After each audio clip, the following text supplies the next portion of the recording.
Cuando hablamos de evangelización, hablamos acerca de alcanzar a aquellas personas que están afuera, aquellas personas que todavía no han recibido el mensaje, pero hay otra parte que también debemos de alcanzar y son también a nuestras familias. Debemos de entender que la primer parte en cuanto a la evangelización debe de centrarse en nuestra familia.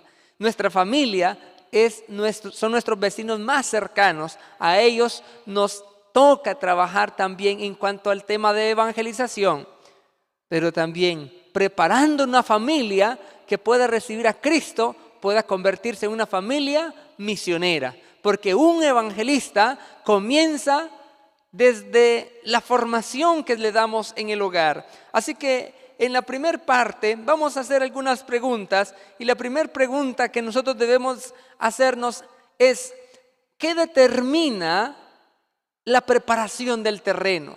¿Dónde podríamos comenzar a trabajar en el terreno para poder llevar a otros a los pies de Cristo? Y es importante que nosotros podamos entender que la palabra de Dios nos da la respuesta clara y concisa en cuanto a lo que significa la fertilidad, la preparación del terreno. Y vamos a ver lo que nos dice el libro de Deuteronomio, capítulo 30 y el versículo 17.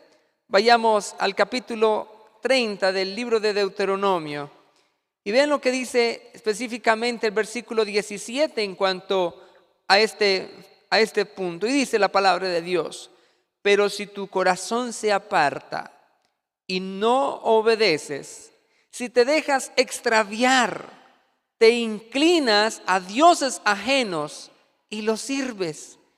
Y dice el versículo número 18: yo os declaro hoy que de cierto pereceréis, no prolongaréis vuestros días sobre la tierra a donde vais a entrar para tomarla en posesión tras pasar el Jordán.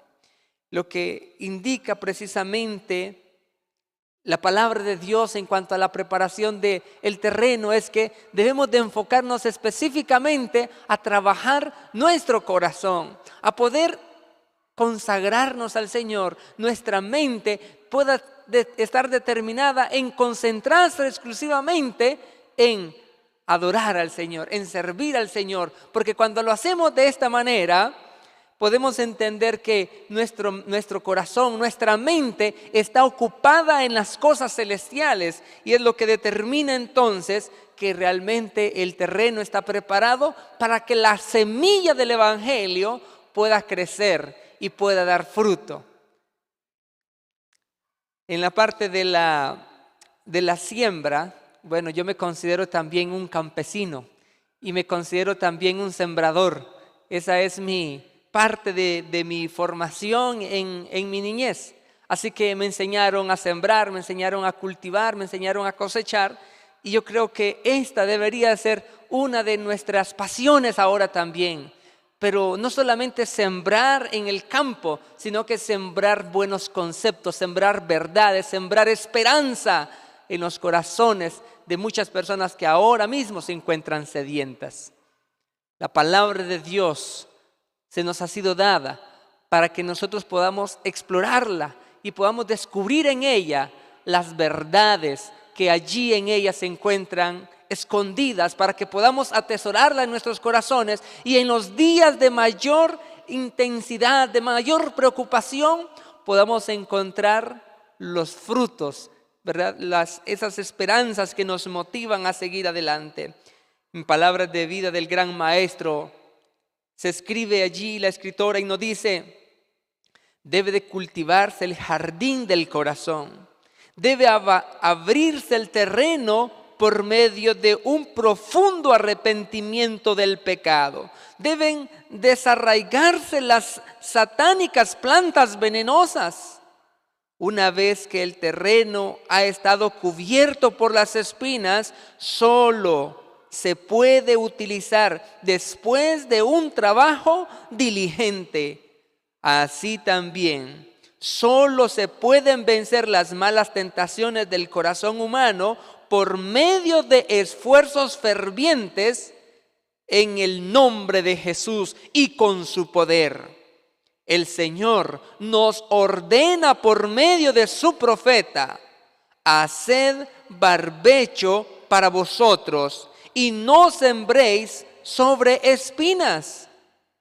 Sembrad para vosotros en justicia, segad para vosotros en misericordia.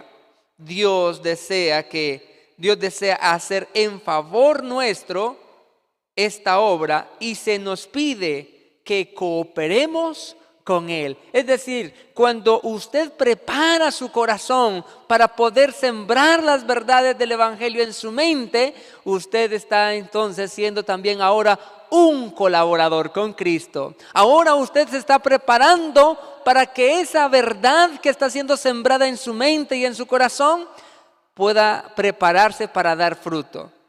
Hay etapas donde se debe de cuidar la planta para que de esta pueda crecer, pueda desarrollarse, pueda fortalecerse en su follaje y pueda entonces de esta manera prepararse para dar un fruto. Pero una planta que no está bien cultivada, que no está bien alimentada, no se puede preparar para dar un fruto.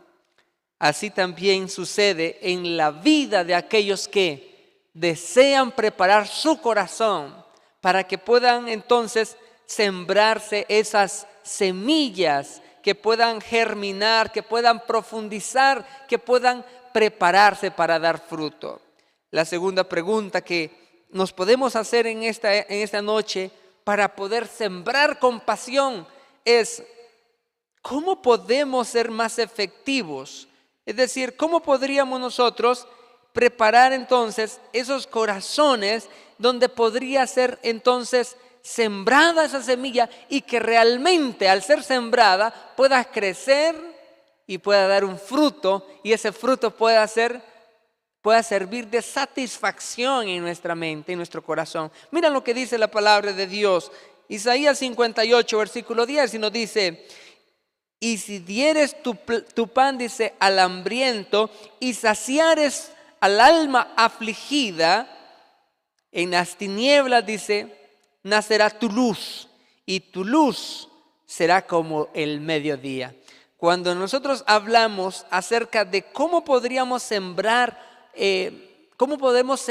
ese mensaje en los corazones de otras personas allá afuera, lo que la palabra de Dios nos está extendiendo, nos está enseñando es que nosotros podemos hacer obras de bien en favor de aquellos que están allá en el mundo, que están allá afuera, que necesitan ser alcanzados por el Evangelio.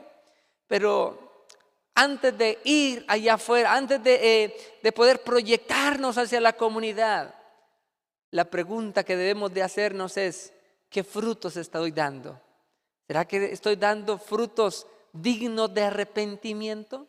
¿Será que realmente el mensaje que yo voy a predicar lo estoy viviendo en mi vida? Porque allí es donde encontramos un punto medular, donde muchas personas ahora en día quieren tomar sus Biblias y quieren salir a proyectarse a las comunidades. Pero antes de proyectarse a la comunidad, la pregunta es: ¿qué fruto está dando mi vida? ¿A quién yo estoy reflejando? ¿Hacia dónde estoy proyectando mi luz? ¿Será que realmente hay luz en mi vida? ¿Hay luz en mi hogar? ¿Hay luz en mi familia? Y entonces ahora, cuando hemos entendido claramente la luz que estamos proyectando, es importante entender que esa luz que se nos ha encomendado o se nos ha entregado a nosotros, esa luz la estamos administrando de la manera correcta. Y allí precisamente ahora podemos entender que podemos hacer campañas evangelísticas, podemos motivar a otros a poder llevar la luz del Evangelio, podemos hacer jornadas médicas o Expo Salud, podemos hacer diferentes actividades en beneficio de una comunidad que necesita conocer a Jesús. Y es allí precisamente entonces cuando estamos capacitados, estamos motivados, estamos llenos del poder del Espíritu Santo, allí es precisamente entonces que podemos alcanzar aquellos corazones que están quizás enlutados, sin esperanza, enfermos, abatidos por el pecado. Ven lo que nos dice también en el libro de Jeremías, en el capítulo 4, versículo 3, nos dice lo siguiente: porque así dice Jehová a todo varón de Judá y de Jerusalén: harad campo para vosotros y no sembréis, dice, entre espinos. ¿Qué nos indica la palabra de Dios? Es que al trabajar los corazones que están sedientos, que están quizás aprisionados por el pecado, es necesario atender las necesidades de aquellos que están en este momento sufriendo por el pecado. Y es que se necesita entender cuáles son las necesidades de las personas ahora en día para poder alcanzarlas. Ese es el método de Cristo. Entender cuáles son las necesidades de estas personas, y es allí precisamente cuando podemos entender qué podemos hacer en favor de ellos para alcanzarlos. Nuestra misión es alcanzar masas, alcanzar multitudes. Pero si una tan sola persona de todas las que se les habla de Cristo puede venir a los pies de Jesús, ese trabajo ha sido satisfactorio. Aunque nuestro enfoque es alcanzar la nación entera, el mundo entero para Cristo. Pero en medio de todo esto podemos entender que si Jesús, el sacrificio de Jesús, solamente hubiese alcanzado una persona, Jesús también diría lo mismo: habría valido la pena. Jesús habría venido a morir por una sola persona. Y es importante lo que nos dice también el libro de Palabras de Vida del Gran Maestro. Y nos dice: los sembradores de la semilla tienen una obra que hacer en cuanto a preparar los corazones para que reciban el Evangelio. Se presenta la palabra con demasiado sermoneo y con poca obra de corazón a corazón. Se necesita, dice, un trabajo personal en favor de las almas de los perdidos. Debemos acercarnos, dice, a los hombres, y escuchen bien esta palabra, individualmente. ¿Qué significa esto? Que no vamos a hablarle a una nación entera, sino de persona en persona. Así es como este evangelio será predicado. Y sigue diciendo: y con la simpatía de Cristo hemos de tratar, dice, de despertar su interés en los grandes asuntos de vida eterna. Es decir, primero lo que debemos de enfocarnos es en atender las necesidades de las personas de manera individual. Cuando hemos atendido a las personas de manera individual, ahora sí podemos hacerle la invitación a prestar atención a las cosas de mayor importancia en este mundo. Y las cosas de mayor importancia no tienen que ver con lucros, no tienen que ver con asuntos de moda u otro tipo. Tiene que ver de manera específica en la salvación. El valor de la salvación es incalculable, pero sí podemos entender que esa salvación podría perder el sentido, o la persona podría perder interés en ser alcanzado si nosotros nos desenfocamos. Y el enfoque debe de estar de manera específica en atender a las personas que necesitan conocer de Jesús. Una pregunta importante es: ¿qué principio básico de la vida cristiana nosotros debemos de enseñar como sembradores al compartir el Evangelio? ¿Cuál es ese principio que nosotros debemos de tomar en cuenta para poder decir: esto me motiva a ir y predicar el Evangelio? ¿Qué es lo que a ti te motiva en esta noche para poder hablarle a tu familia de Jesús? ¿Qué es lo que más nos llena a nosotros de poder, de motivación, de esperanza para poder hablarle a un mundo que perece? ¿Qué es lo que nos motiva? Mira lo que nos dice el libro de Gálatas, capítulo número 12, el versículo 20. Y dice así la palabra de Dios: con Cristo, dice, estoy juntamente crucificado y ya no vivo yo, mas vive Cristo en mí. Y lo que ahora vivo en la carne, lo vivo, dice, en la fe del Hijo de Dios, el cual me amó y se entregó a sí mismo por mí. Es decir, lo que a mí me motiva es que Cristo vive en mí. Yo no puedo esperar a que pase una semana, un mes para poder hablarle a otro de Jesús. Lo que a mí me motiva es que todos los días esta necesidad me carcome, dice el apóstol Pablo. Porque yo soy, dice el apóstol Pablo en el libro de Romanos, soy deudor, dice, a gentiles, a griegos, a romanos, a todo el mundo. Querido hermano, nosotros somos deudores de un evangelio, porque la esperanza que se nos ha dado a nosotros es una esperanza viva y de salvación. El mundo allá afuera probablemente no tenga la esperanza que usted y yo tenemos. Y lo que nos debe de motivar es que Cristo vive en nosotros. Y si Cristo no vive en nosotros, yo quiero decirles algo, quizás podría ser muy duro, entonces estaríamos muertos. Porque Cristo es una esperanza viva en nuestros corazones. Y esto nos motiva a otros a llevar el mensaje, a llevarle salvación.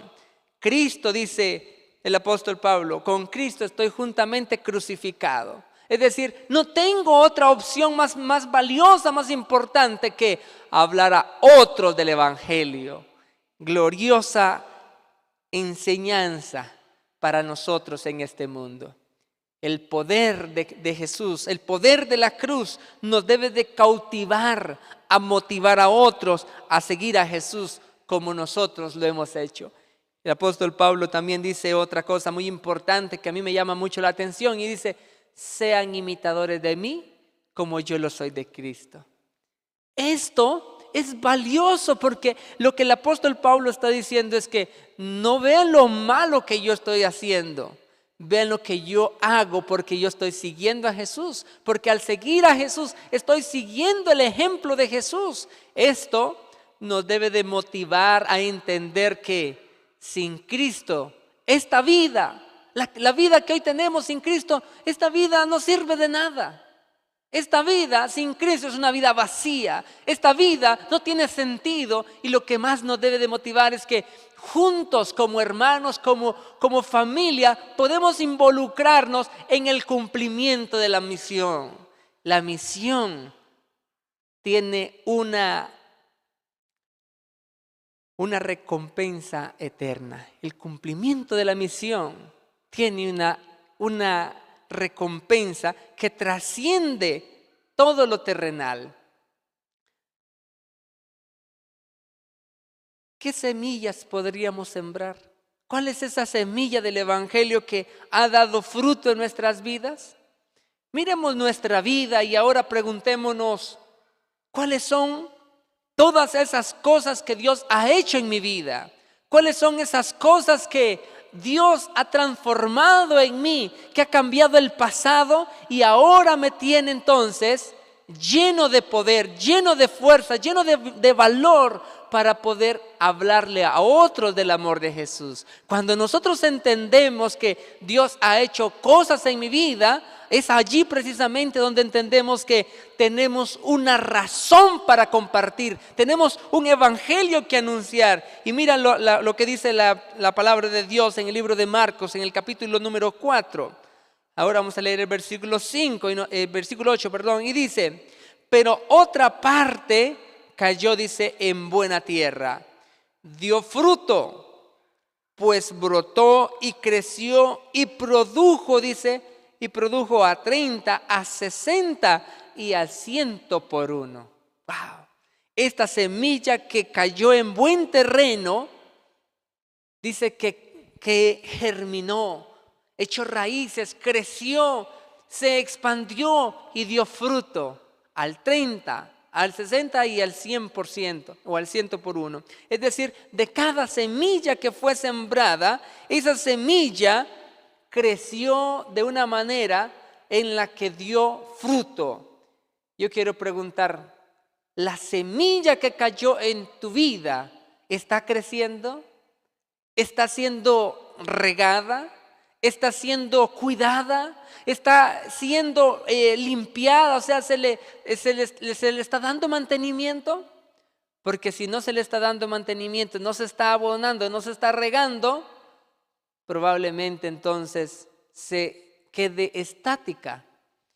Y hay algo interesante en la naturaleza. Jesús se agarró de los ejemplos de la naturaleza para poder dejar principios claros en nuestras vidas. Y lo primero que Jesús está diciendo es que todo lo que es natural crece.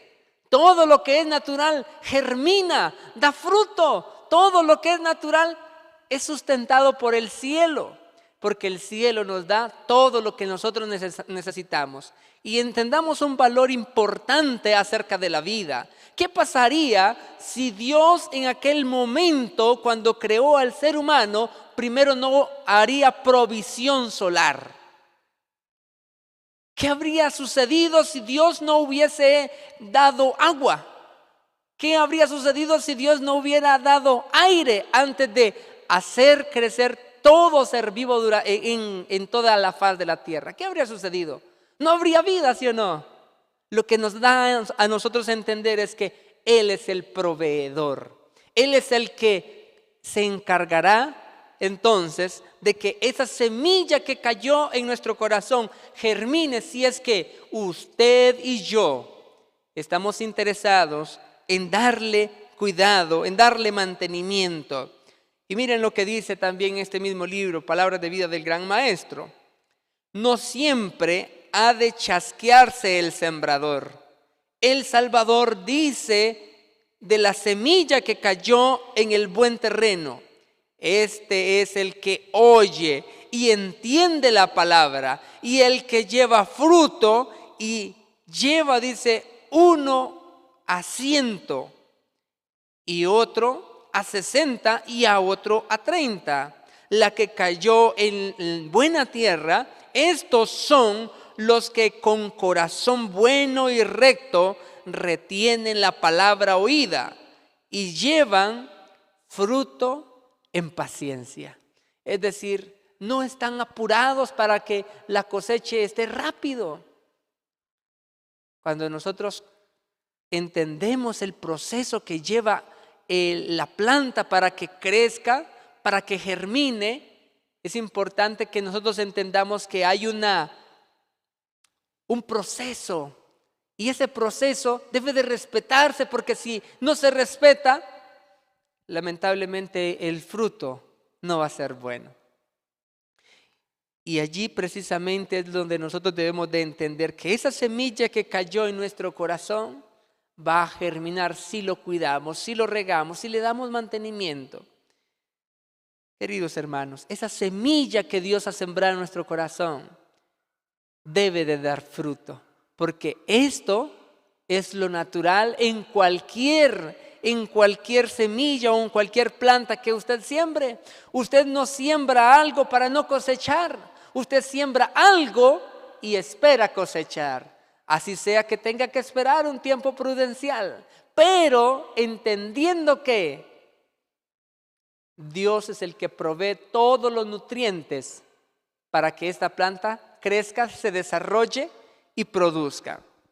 Por otro lado, ¿qué esfuerzo nosotros deberíamos de hacer entonces para que el Evangelio produzca frutos de arrepentimiento en una persona? ¿Será que tenemos que ir a una persona y sacudirlo y decirle, usted tiene que entrar a la fuerza, y entonces lo traemos aquí prácticamente que amarrado y lo obligamos a escuchar allí en una silla ahí sentado un sermón, y esperamos que después de escuchar el sermón esta persona cambie por completo? ¿Será correcto? No, estaríamos entonces en contra de los principios que Dios da, porque mira lo que dice la palabra de Dios en Mateo capítulo 13, versículo 23, y dice, mas el que fue sembrado en buena tierra, este es el que oye y entiende la palabra y da fruto y produce a 100, a 60 y a 30 por uno. Es decir, una persona que escucha, que atiende, que está interesado en recibir los principios de la palabra de Dios y está interesado en recibir la salvación, lo primero que hace es entender. Usted no debe de hacer algo simplemente porque usted quiere saber qué se siente o que está siguiendo lo que alguien está haciendo sin entender, sin prestar atención a lo que la palabra de Dios dice. Esto es parecido a seguir un tipo de quizás, llámese algunas cosas que el mundo llama tradiciones, ¿verdad? El mundo se encanta por seguir tradiciones y cuando las personas siguen tradiciones se olvidan de lo que la palabra de Dios dice. Es decir, no están entendiendo, simplemente están haciendo algo porque la gran multitud lo está haciendo. Y es allí precisamente donde está el error. Una persona que está interesada en que su corazón pueda sembrarse la semilla del evangelio, esa persona debe de entender. Y ahora bien, ¿de qué manera nosotros podríamos entonces recibir esa semilla? O las personas, ¿de qué manera? ¿Cuál sería la manera correcta en que las personas reciban la semilla? Si no es a la fuerza, si no es que nos vamos a ir a traer a la fuerza y obligarlos y esperar que después de un sermón su vida cambie por completo. ¿Cuál sería más bien el proceso o lo que Dios espera de nosotros? Y miren lo que dice la palabra de Dios una vez más. Dice la palabra de Dios en 1 de Tesalonicenses, capítulo 2, el versículo 13, dice: por lo cual también nosotros, sin cesar, damos gracias a Dios de que cuando recibisteis la palabra de Dios, que oísteis de nosotros, y escuchen, dice, la oísteis, pero la recibisteis no como palabra de hombres, sino según que es verdad la palabra de Dios, la cual actúa en vosotros los creyentes. Ahora lo que debemos de entender acá es que cuando nosotros hablamos, sembramos la semilla de la verdad, esperamos de que las personas puedan prestar atención, puedan entender. Y esto que están entendiendo lo lleven a su corazón y entonces digan: no hay otro mejor camino que seguir a Jesús. No hay otro camino que entregar mi vida a Jesús. Porque al tomar esta decisión, lo que estamos diciendo es que lo que el mundo me ofrece no tiene comparación conforme a lo que Jesús me está ofreciendo. Y es allí precisamente, es lo que nosotros esperamos de todas las personas que conocen, que han escuchado, que están entendiendo de que Jesús está pronto a regresar. Querido, es importante que tú entiendas que la primera respuesta de la invitación que Jesús te hace es que tú tienes que entregar tu vida al Señor, porque tú lo has entendido, lo has comprendido y lo estás almacenando en tu corazón, porque esto te está dando una esperanza valiosa. Mira lo que dice el apóstol Pablo también en la primera carta de Corintios. Él está diciendo allí: la que recibiste, dice, no como palabra de hombres. Es decir, lo que las personas allá afuera deben de entender es que lo que nosotros les estamos transmitiendo no es algo que yo me inventé. No es la versión José Luna habla hoy. Es lo que la palabra de Dios tiene para ti. Y si tú lo recibes como palabra de Dios, realmente tu vida cambiará.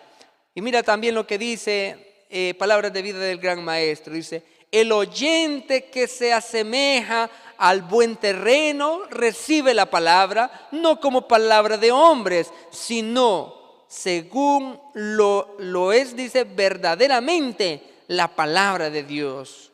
Solo es un verdadero estudiante el que recibe las Escrituras como la voz de Dios que le habla. Tiembla ante la palabra, porque para Él es una viviente realidad. Abre su entendimiento y corazón para recibirla. ¿Por qué? Porque es palabra de Dios. Porque no es algo que ha sido inventado por los hombres. Y es allí precisamente que tú tienes que entender. Es que cuando tú predicas el Evangelio, cuando tú hablas a otro del mensaje del tercer ángel, cuando tú hablas del pronto regreso de Jesús, no estás hablando algo que alguien se inventó por allí o que le dio la gana escribirlo simplemente, sino porque es palabra de Dios. Ahora bien, para entender claramente el desarrollo que Dios quiere hacer en nuestra mente, en nuestro corazón, es que este mensaje debe de calar profundo y estar atesorado en nuestros corazones. Pero si no es así, lamentablemente entonces sufriremos las consecuencias de la desobediencia, del pecado. Querido hermano, querido amigo, en esta noche es importante que nosotros podamos entender que sin Cristo tenemos una vida vacía, que sin Cristo nuestra vida está en peligro, que sin Cristo lamentablemente podemos fracasar. Pero en esta noche yo quiero hacerte una invitación, y la invitación es para que tú atesores en tu corazón, tú entiendas claramente lo que la palabra de Dios tiene para ti. Si tú atesoras este mensaje en tu corazón, entonces tu corazón está preparado para que esa semilla pueda germinar, para que esa semilla pueda crecer, para que esa semilla el día de mañana pueda dar fruto. Querido hermano, esta es la invitación para ti. Entrégale tu vida al Señor, conságrate a Él, dale el tiempo que Él quiere pasar a solas contigo, para que de esta manera tu vida realmente cambie por completo. Y es allí precisamente donde Dios te pueda utilizar como un sembrador y tú puedas continuar tu vida sembrando con pasión. Porque aquel que siembra también cosechará. Si tú no estás sembrando en tu vida, si tú no estás sembrando en tu familia, si tú no estás sembrando en la sociedad, lamentablemente no cosecharás. Pero en esta noche mi invitación para ti es que ábrele tu corazón, tu vida al Señor, para que Él pueda transformarte y de esta manera tú puedas entonces ser un ganador de almas, tú puedas ser un sembrador del Evangelio. Ahora vamos a escuchar